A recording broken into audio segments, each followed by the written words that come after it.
Good morning guys! May ipapakita ko sa inyo ngayon. Wait lang.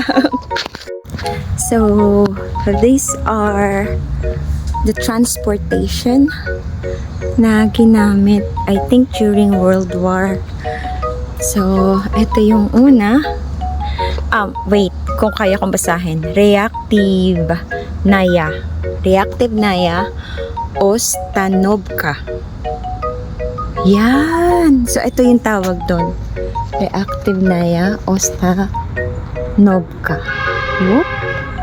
Me go further para makita niyo yung sabihin niyo lang kung may gagarahin na tayo. Hiramin natin to. Of course, these are all transportation. Yung iba, nilagyan ng mga, ano ba yan? Graffiti.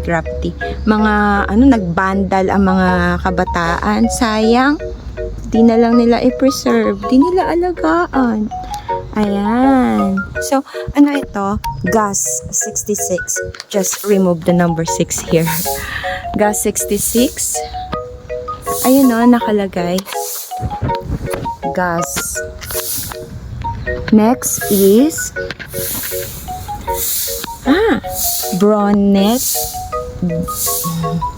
Bronetran Sporter.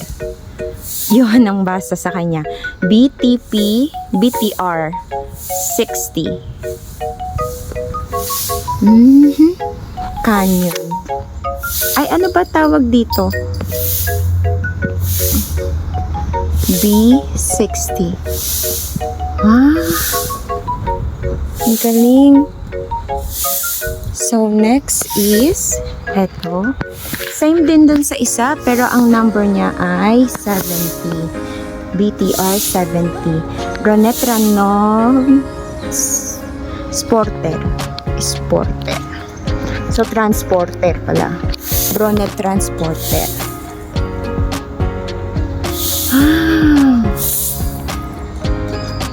So, nandito pa rin ako sa family park. And this is the jet plane. Kanya. Ilang tao kaya ang kasya dito?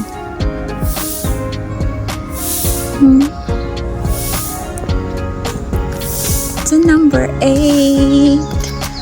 Ayan o, nilagyan nila ng mga bandal. Hindi nila... dapat pinapagalitan mga nagbabandal-bandal dito eh. So, yan. Ito ang number 8 jet fighter. Next ay ang helicopter. Di pa ako nakasakay sa helicopter. This is 85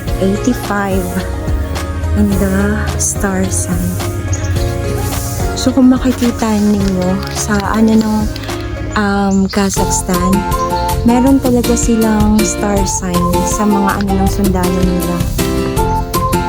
So, yan. Symbol, no? Ito yung door. Steel. Ang tawag dito ay Bertolet. MI8. Bertolet Mi-8. MI8. MI? Missiles? Diyan lumalabas yung mga missiles. Kasi ikot. Hindi ko alam ano na ata to. Parang ginawa na lang ata. Pero ang galing. For educational purposes, diba? Wow, this is so nice. Very, very nice. Ito pa pala isa.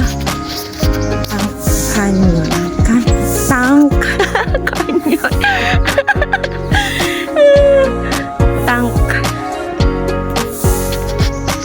55. T-55. 150. Naglalakad ako pero parang naggala na lang ako, no? Supposedly, dapat nag-exercise ako ngayon. Sa lamesa bagay.